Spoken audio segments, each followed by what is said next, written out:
It's a bright midsummer day in Metropolis, and there's not much news fit to televise at Galaxy Communications, where in his office, Clark Kent is monitoring the 12 o'clock news. Clear and sunny at 12 noon in downtown Metropolis. It's 92 degrees and getting hotter.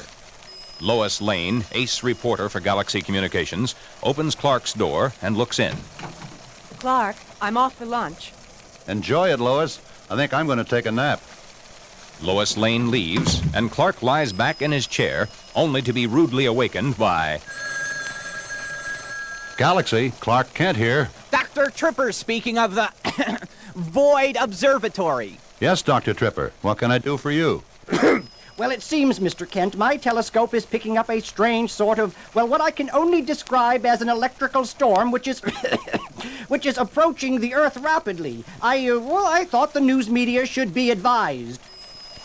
Clark immediately sends for Jimmy Olsen, investigative reporter for the Daily Planet. Listen, Jimmy, take a ride out to Void Observatory and check out what's happening and let me know immediately. I'll be here. Meanwhile, Perry White, editor of the Daily Planet, is hosting a luncheon in honor of Superman, which is being held on the 20th floor of the 50-floor Majestic Hotel. But Superman has not yet appeared to take his place of honor. As Jimmy disappears out the door, Clark Kent steps into the closet in his office. I thought nothing would ever come up to get Lois and Jimmy out of here so I could get to that lunch on time. And as Clark Kent, now Superman, whizzes out his office window to attend the lunch in his honor, Jimmy Olsen drives rapidly along a winding mountain road on his way to Void Observatory, site of the most powerful telescope in the world. Wouldn't you know, I'd have to be the one to drive all the way out here in this heat. Whew! It must be 100 degrees in the shade and no rain in sight. Jimmy's car pulls up to Void Observatory. He walks up to the lab and... As Jimmy waits for the door of the Void Observatory to open, he happens to glance up at the sky, where he notices a small dark cloud way up, far above the highest mountaintop. Looks like storm clouds are gathering. The immense door finally opens, and Dr. Tripper beckons Jimmy inside. You must be from the news media. Now, your credentials, please. Investigative reporter, Galaxy Communications. Well, come in then. Come on.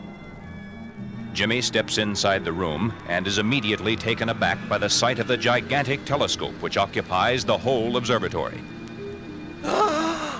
Wow, Doctor, that thing's a monster.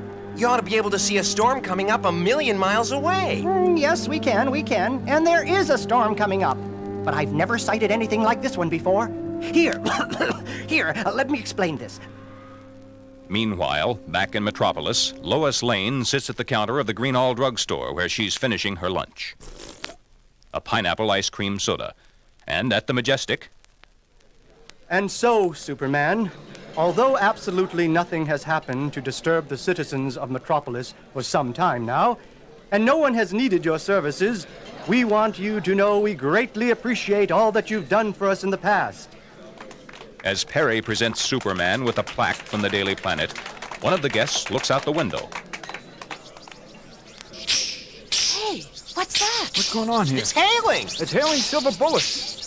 As the luncheon guests mill around the room, holes appear in the ceiling. And silver bullets streak through the room to the floor below.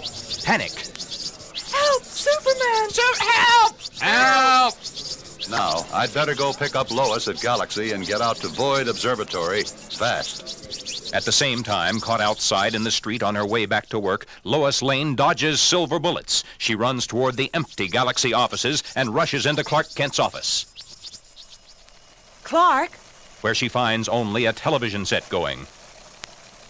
Reports from Moscow indicate a catastrophe's occurred. Since 6 o'clock this morning, we haven't heard a word. SOS, SOS, alien creatures are landing. Alien creatures are landing. Lois stands, paralyzed, before the television set. Superman zooms through the window and comes to a screeching halt beside her. Lois? Superman, what is it? What's happening? I don't know, Lois, but I have a hunch that Void Observatory is the place to find out. Let's go.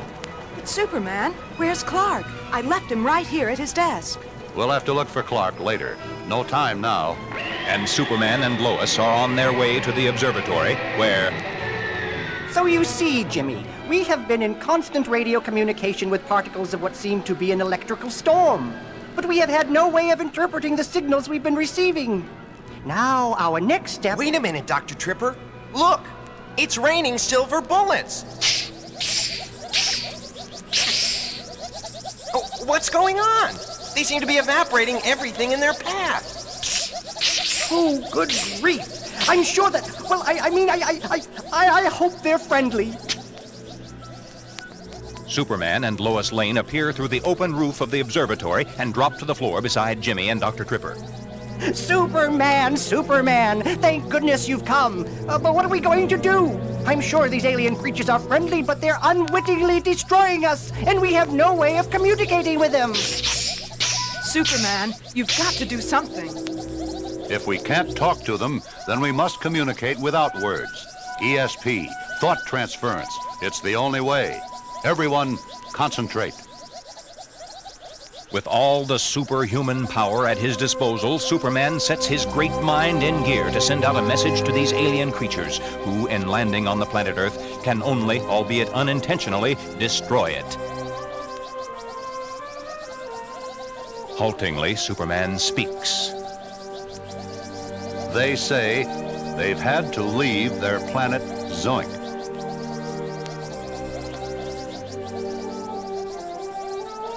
Because it has become uninhabitable. They say that the planet Earth is a good place for them. Once again, Superman focuses his mind power on the incredible problem of communicating with creatures who speak no language known to man. Help me, everyone. Help me to explain. And the birds, the trees, the earth people, the fish, the flowers cry out. To each its all. To all its space. Give the world back to the world. Please, friends, give the world back to the world. Alien creatures, you will destroy our life on the planet Earth if you land. Alien creatures, you are destroying us. Silence. Superman, they've stopped falling. Look, they're hovering just off the ground. They don't look like silver bullets. They're like beautiful silver hummingbirds. Oh, Superman, where will they go if they can't stay here? Yes, Lois, that's what they're saying, too. His incredible vision, already 1 trillion times sharper than that of any ordinary being, Superman steps up beside the giant void telescope, and with no need of the aid of the most powerful telescope known to man, Superman gazes farther out into the universe than any human has ever dared or even tried to see.